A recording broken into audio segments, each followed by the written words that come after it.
الله الكبير. بسم الله الرحمن الرحيم. الحمد لله رب العالمين الرحمن الرحيم مالك يوم الدين. إياك نعبد وإياك نستعين. اهدنا الصراط المستقيم صراط الذين أنعمت عليهم غير المغضوب عليهم ولا الضالين. الله الكبير.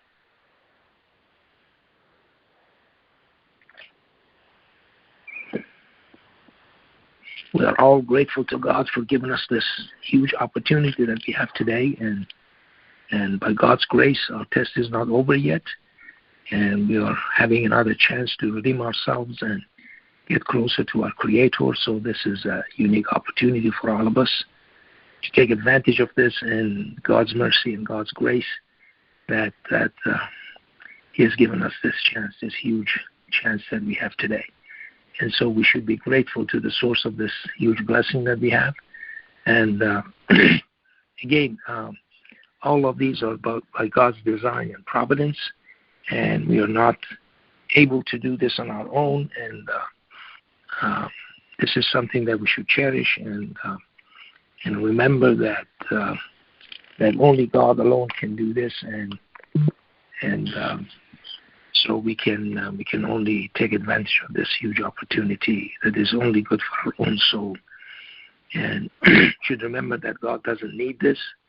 We are the ones who need it, and we have to remember this. And this is a huge grace and mercy from God. Again, gratefulness and appreciativeness is a godlike quality, and we should follow His path, which is the only path that can actually take us to salvation. And we should remember that path cannot be changed. There are no other paths. Any other path that we take, which is not the path of God, is going to take us to oblivion. So we should always remember this. Now, today what I wanted to discuss with you is that we've gone through the Quran and we've learned a lot about who God is.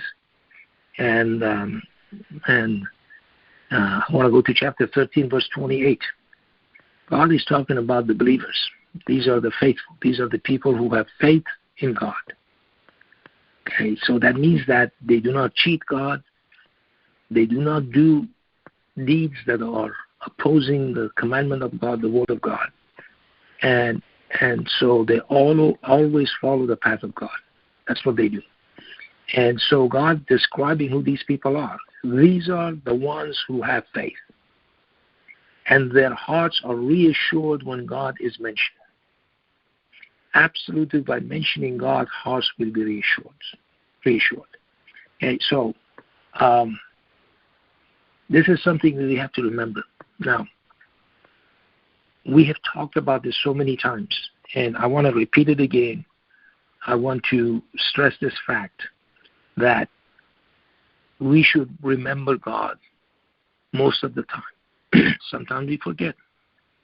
But as much as we can, and as much as is possible for us, we should remember God and have God in our minds.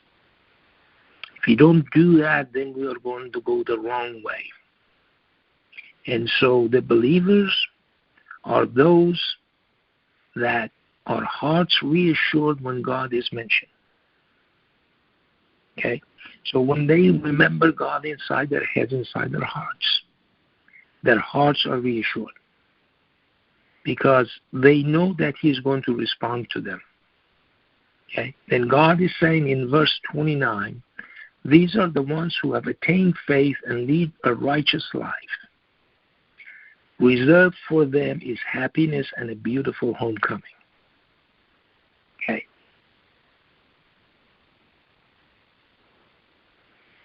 So, what happens here is that these people who are reassured, their hearts are reassured when mentioning God, when God is mentioned. Okay. These are the people who have no fear. God says that in the Quran. Okay. And they have no fear. They will never grieve. There is no grief for them. So this group of people, we should be like that. And this goes back to this fundamental understanding that we have to have. that if we do not have God in our mind, these things would not happen to us. Okay? When we hear God alone is mentioned, okay, we don't care. But when we hear God and we remember God, our hearts are reassured. It means that we know that our prayers are answered. That God hears our prayers. God hears our pain and agony that we have. And He will alleviate that.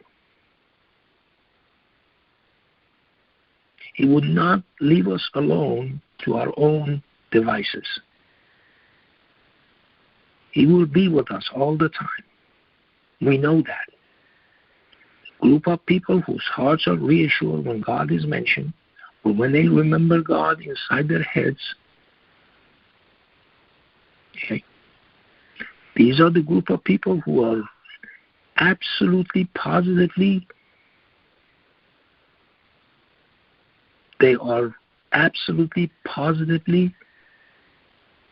assured that God is with them at that time and every time that they need Him. Okay? That He would not let them go. He would not leave them alone. Okay? So consequently, what they do is they lead a righteous life. Means if they see a beggar begging, they'll give him some money. You can make up all kinds of excuses why you shouldn't give that person money. It's all right. Okay? If that person is trying to cheat you, that thing is on his or her problem. It's not yours. You did your job. God knows that. If that person is cheating or something, that is that guy's problem. It's not yours. So they will automatically do this. They do the righteous deed that God has inspired in them. Okay? They will never lie because they know that God is watching them, because their hearts are reassured by mentioning God. Their hearts are reassured by hearing the name of God. Their hearts are reassured by remembering God inside their heads. Okay, so they're not worried about these things. They will not cheat. They will not lie. They will not commit adultery. They will not do any of those things that God is telling them not to do. So He sent us here. God sent us here with a set of prescriptions. This distinction between good and bad, that we know exactly. That's sort of genetic in us, that we remember and we know by heart that the difference between good and bad is absolutely transparent to us. We cannot hide it. In our own minds, we cannot hide it. That knowledge is with us. God has put that knowledge with us. We know that lying is bad. So we don't want to be known as a liar. We know cheating is bad. So we don't want to be known as a cheater. We know adultery is bad, so we don't want to be known as an adulterer or as an adulteress.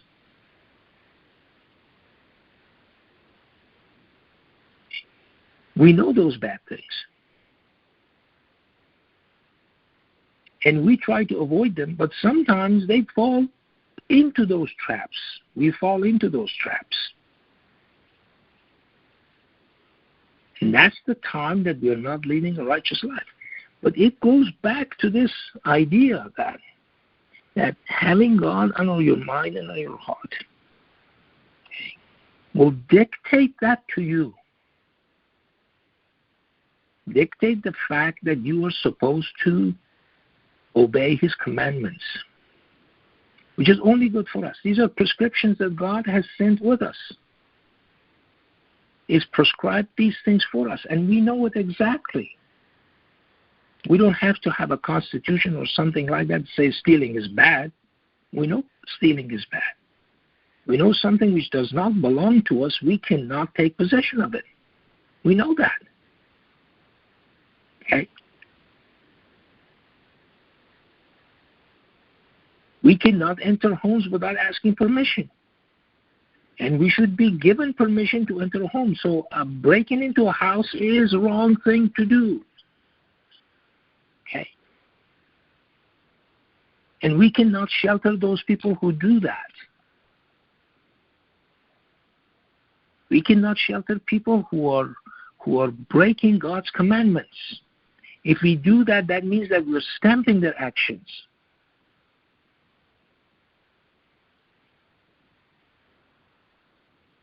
So that's what God says. God says they allow all kinds of vice within their community. Okay? That they would look away. When they see that, they look away. When they see somebody's embezzling, they know that this person is embezzling, but they give him shelter. They try to hide his problems. When somebody's lying, they're trying to explain his lie.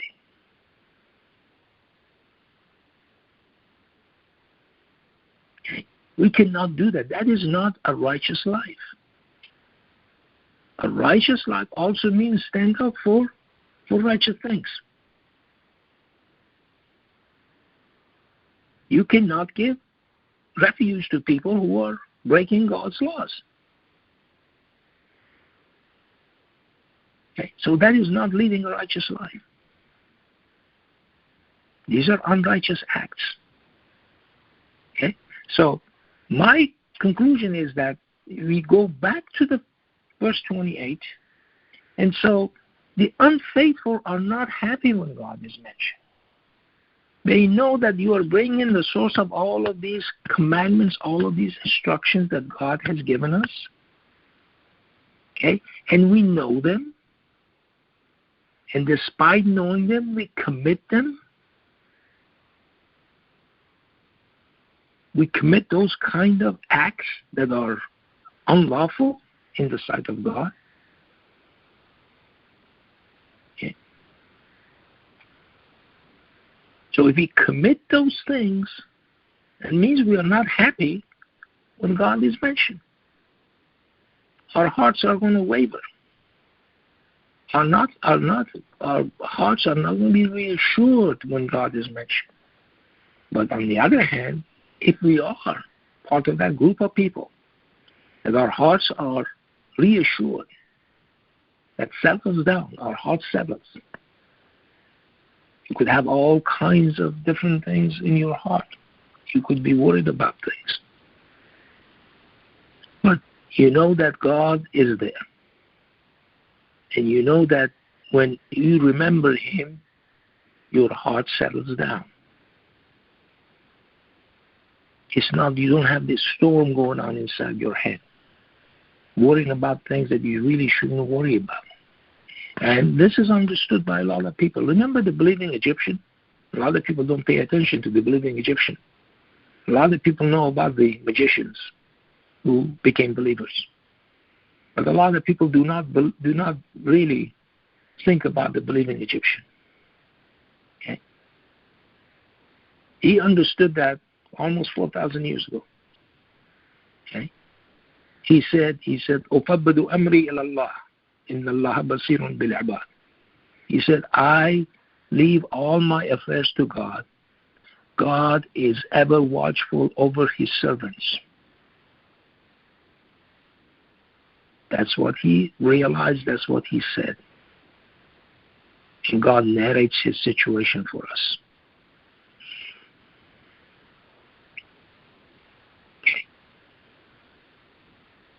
So he understood it. We better understand it today. Otherwise we're in trouble. Because we have 4,000 years of schooling that he didn't have.